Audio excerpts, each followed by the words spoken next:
The Beast is for sale. Welcome back, Troglodytes, to your daily dose of guitar information, the Trogly's Guitar Show. That's right, the 59 Burst, nicknamed the Beast, owned by Bernie Marsden, has come up for sale. If that doesn't mean anything to you, it's okay, we're gonna explain it here today. But the 59 Burst is the most expensive Les Paul. It's when they really got everything nailed down perfectly, as far as neck profiles being somewhere in between the 58 and 60. The 59s fade more so than the 60, giving you some iconic colors like this one. And then out of all the Bursts created, there's a few that lay at the top due to very iconic users. So we've talked about Greenie to death now, and how that's had two incredibly famous owners even before Kirk Hammett got it. But you also might think of Jimmy Page's number 1, which might be the most expensive guitar if it ever came up for sale. But don't forget about Pearly Gates and Beano. The Beast is right up there. But Bernie of Whitesnake fame, among many other bands, has owned this thing since 1974, so this is the first time it's come up for sale, since being passed through the hands of other great players like Paul Kossoff, Eric Clapton, and Andy Frazier, before landing in Mr. Marsden's collection. It's one of the most iconic, most desirable sought-out Les Pauls. It is being listed for $1.3 million. Now, Gibson's already done a collector's choice of this, but instantly what popped into my head is Kirk Hammett or Gibson's interim CEO needs to buy this because there's no way that they can't make more than $1 million giving it the Greenie treatment again. So it's basically you just get an iconic Burst for free at that point. But let's take a look at this thing. It has an exceptionally nice faded top, but yet you can still see it's got the red around the edges. We've got some very nice arm wear along the edges, and not only is the wear on the top, but it's also on the side. You always gotta love when wear makes sense. We've got some wear right down here by our plastics, also some by our tailpiece. It's currently set up as a top-wrapped instrument, but looking at our fretboard, that has definitely been refretted at least once. And oh boy, yeah, we've had a lot of different tuners on that thing. Then our neck is equally as worn, I'd probably say even more worn than the rest of the guitar. And there we go, that's how they say partially repaired, so it just looks like a small crack that might have had some glue injected into it. Doesn't look as bad as the Greenie. Having to score the entire thing, trust me, that's a lot easier for the custom shop to recreate. But there's our serial number, 91014. And of course it's got wear on the back, but it looks completely respectable, not trashed, just used for many a years, as we know the tale. But what I find really funny here, you've got a little smiley face down here. I love that. And then under blacklight, there's a frowny face. That's so sad. And another cool thing here is it looks like a previous owner scratched their name into the back of the backplate, but it has since been scratched out and Bernie put his name on it. And the year he bought it. That's really cool. I wish people would just start doing that, because then you could have a complete name list of how many people own the thing and how many years they had it. I don't know if I necessarily suggest the new owner to scratch out Bernie's name, but maybe they could add theirs there to uphold our tradition. But not only on the back of the backplate, also on the back of the pickguard and a sticker on our toggle switch cavity. Usually Bursts will sell between like 200 to 450,000 depending on top and a whole bunch of other different factors. So this might be double that and we have a little bit of headstock damage, but remember, this is an iconic Burst. So if you're interested in it, contact Hey, Trogly from the future here. 24 hours after recording this episode, it's gone. Now I've heard rumors that he just pulled it from sale. He decided he didn't want to let the Beast go, but it could just be that it's sold.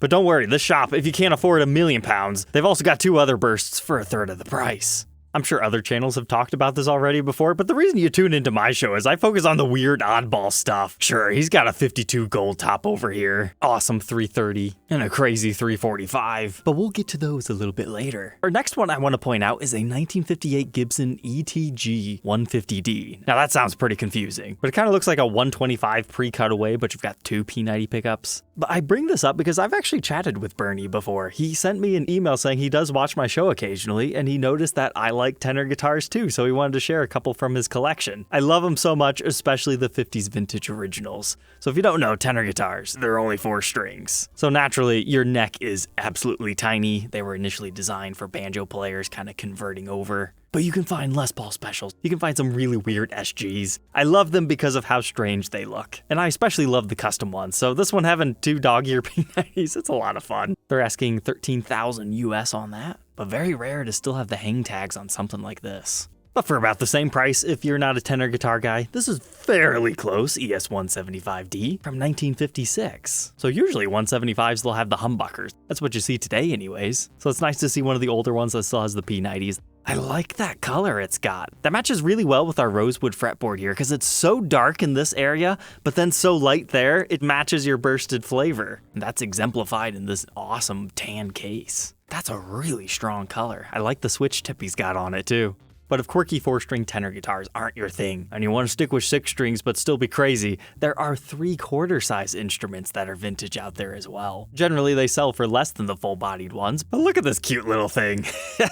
It joins at about the 14th-ish fret, so your scale length has been shrunken down a little bit, but you still get all the other vintage goodness. Yes, there are companies that make these things today, but for me it's the fact that you can get a true vintage golden era Gibson that is a little bit quirky. But this one, we've only got the neck dog ear P90. Sadly, a lot of these get parted out to restore full-size guitars.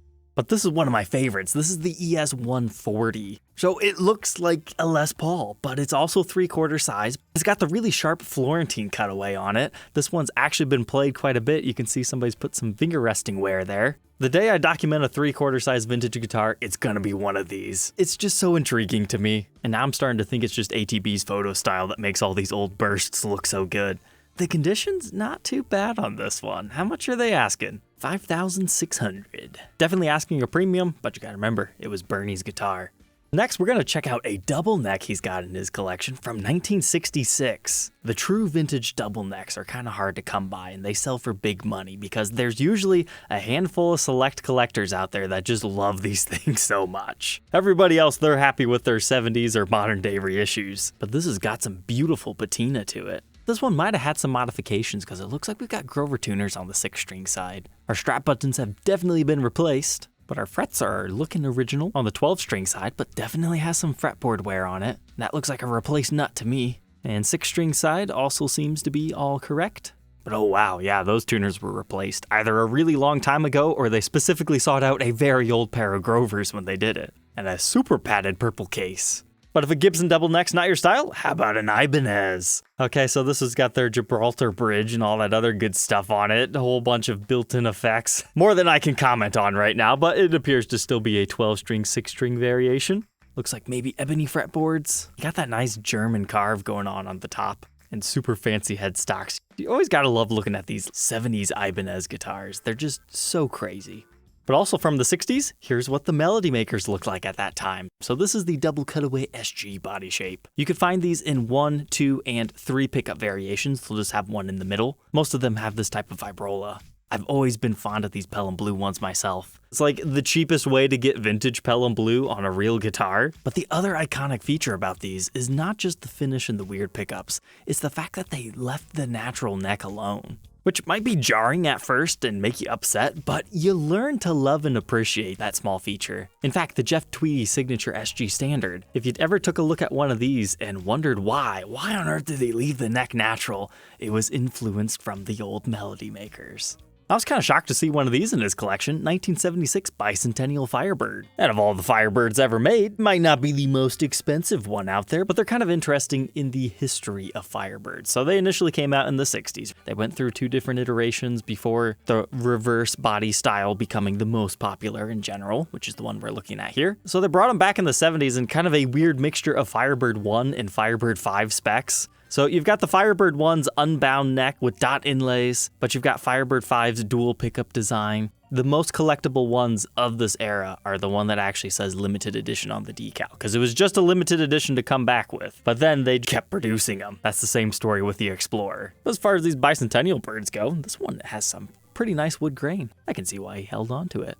But if true vintage Firebird is more your style, got a 64 Firebird III on here. So the big difference between 1 and 3 is the fact that you now have 2 pickups instead of just the 1, and now you have the binding. Original Firebirds are just ridiculously expensive, especially if they haven't been broken, refinished, or had a whole bunch of different parts replaced on them. But hey, speaking of a Firebird one, of course he's got one of these in his collection too. Now somebody's plugged our vibrola holes, but here you can see what I was talking about. Unbound fretboard, only 1 pickup. Obviously, only having 1 pickup, you have less controls. But even these 1 pickup ones can be very expensive. They're asking $20,000. And here's another slightly surprising one to see, a Lonnie Mack Signature Flying V. These were produced in the late 90s in limited numbers. I mean, the whole Lonnie Mack Flying V in general is pretty darn iconic because of the bracket-mounted Bigsby. So the Signature run, they have been selling for somewhere between the $5,000 and $10,000 range. But then when you have a famous name who owned this probably since new, or close to it, some collectors will pay a premium for that kind of stuff. They've got that one posted for $10,600. But now the big dogs of the collection we talked about, 52 gold top. They're iconic because of what they are, the first iteration of the Les Paul. However, there is a pre-iteration before this that didn't have the binding. They had diagonal screws in the bridge pickup, and these things have just been going up in value lately. Collectors of Les Pauls want one of every iteration. But whoo, that's definitely a premium on that one, $43,000. The 330 is better known within the Epiphone lineup, but yeah, Gibson made them too. A nice strong color. Here's kind of an interesting lone Stratocaster coming up for sale, a 72/64. Apparently, the neck is 72 and the body is 64, but they didn't know it until they had took it apart at one point in time. That's a nice little surprise to have a vintage body on there. It's got a lot of miles on it, but yet it's got the big old headstock. And the 3-bolt neck, excuse me, what? That kind of leaves me confused because I figure if it was a 64 body, it would have 4 screw holes under there. Perhaps you'll have to read his book to figure out the rest of the tale. And he also has a beautiful Telecaster custom. I like the vibes of this one, especially since we still have the ashtray. Looks like somebody used it as a cutting board. Typical stuff that makes tellies look good as they age, including on the back and wear on the neck. Looks like our frets could use a little bit of help to look good again. Doesn't seem to have any major wear on it. I love the medieval font they've got going on here. A la Scotty Moore being offered at $23,000, the ES-295. If you've never played a 295, trust me guys, go find a store that has one right now. It'll probably take you a long time, but you'll eventually find one to try. They are absolute magic, especially the vintage ones. And that's coming from a primarily Les Paul player collector guy. But as is common with these things, the finish starts to flake on the neck, it becomes uncomfortable, so somebody sands it down. Maybe they refinished over it, not entirely too sure. But that's why the headstock looks like this. Then lastly, a Chris O.D. 58 Flying V replica from the year 2010. Yeah, when we call it white limbo wood, that's definitely white. It's got a cool 90s Gibson case. Oh, hide it, blur it. It's got the Gibson tag. Ooh, even has a Gibson style serial number. When somebody knows what they're doing and they badge it and make it look too close, sometimes it eventually falls into somebody who doesn't know, and then that's when things get tricky. So big news, we'll have to see where the beast ends up. I'm sure we will be making a follow-up to this video, probably in a couple of months, when it finds some other famous home. And by the way, that wasn't all of them in the sale. You can check everything out at atbguitars.com. Alright, troglodytes, don't forget to like, comment, and subscribe, and we'll catch you tomorrow on the next one. Take care.